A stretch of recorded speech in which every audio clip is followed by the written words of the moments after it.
नमस्कार दोस्तों, स्वागत है आज की बड़ी खबर एआई पर।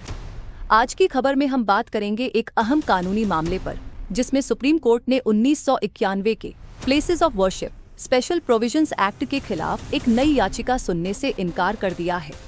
आइए जानते हैं इस फैसले के पीछे की कहानी और जुड़ी हर एक बात। सुप्रीम कोर्ट ने मंगलवार को 1991 के प्लेसेस ऑफ वर्शिप एक्ट के एक प्रावधान को चुनौती देने वाली ताज़ा याचिका सुनने से मना कर दिया। इस प्रावधान के तहत किसी भी धार्मिक स्थल का उस मूल स्वरूप को बरकरार रखने का आदेश दिया गया है जैसा कि 15 अगस्त 1947 को था। याचिका में दावा किया गया था कि इस कानून में मौलिक न्यायिक उपचार के अधिकार को बाधित किया जा रहा है। याचिकाकर्ता नितिन उपाध्याय, जो एक कानून के छात्र हैं, ने विशेष रूप से धारा 4(2) को चुनौती दी। याचिका में कहा गया कि यह धारा न केवल धार्मिक स्थल की मौलिक पहचान में बदलाव की प्रक्रिया को रोकती है, बल्कि नए मामलों को दाखिल करने से भी रोकती है। याचिकाकर्ता का तर्क था कि केंद्र ने संविधान की मूल विशेषताओं को प्रभावित करते हुए न्यायिक उपचार के अधिकार को सीमित कर दिया है।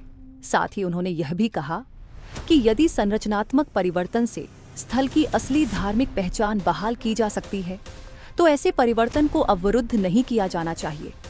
सुप्रीम कोर्ट की एक 3 जज वाली पीठ ने कहा कि मौजूदा याचिकाओं के चलते यह नया पीआईएल स्वीकार नहीं किया जाएगा। हालांकि नितिन उपाध्याय को मौजूदा याचिकाओं में हस्तक्षेप के लिए एक अंतरिम याचिका दाखिल करने की अनुमति दी गई।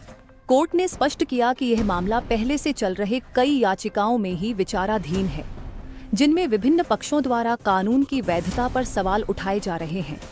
इस मुद्दे पर हिंदू और मुस्लिम दोनों पक्षों से संबंधित कई याचिकाएं दर्ज हैं। याचिकाओं में कहा गया है कि 1991 का कानून न केवल संवैधानिक मूल्यों जैसे कि समानता और धार्मिक स्वतंत्रता के खिलाफ है, बल्कि इससे न्यायिक उपचार तक पहुंच भी बाधित हो जाती है। वहीं विरोधी पक्ष का तर्क है कि इस कानून का उद्देश्य देश के धार्मिक स्थलों की मौलिक पहचान को सुरक्षित रखना है, जिससे अनेकों विवादास्पद मामलों से बचा जा सके।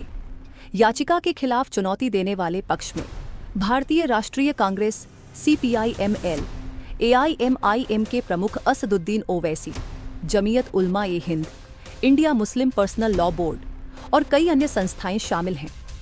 इन पक्षों ने यह तर्क दिया कि याचिका को सुनने से अनेकों मस्जिदों और धार्मिक स्थलों पर अनावश्यक मुकदमों की बाढ़ आ सकती है, जो कि सामाजिक सामंजस्य और कानून व्यवस्था के लिए ठीक नहीं।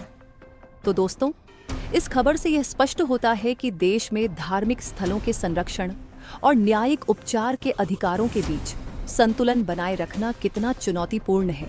सुप्रीम कोर्ट का यह निर्णय मौजूदा याचिकाओं पर ध्यान केंद्रित करने का संकेत है, जिससे यह मामला और भी संवेदनशील हो जाता है।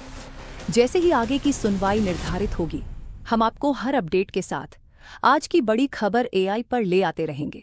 धन्यवाद और जुड़े रहें आज की बड़ी खबर के साथ, जहां हर खबर होती है सबसे बड़ी खबर।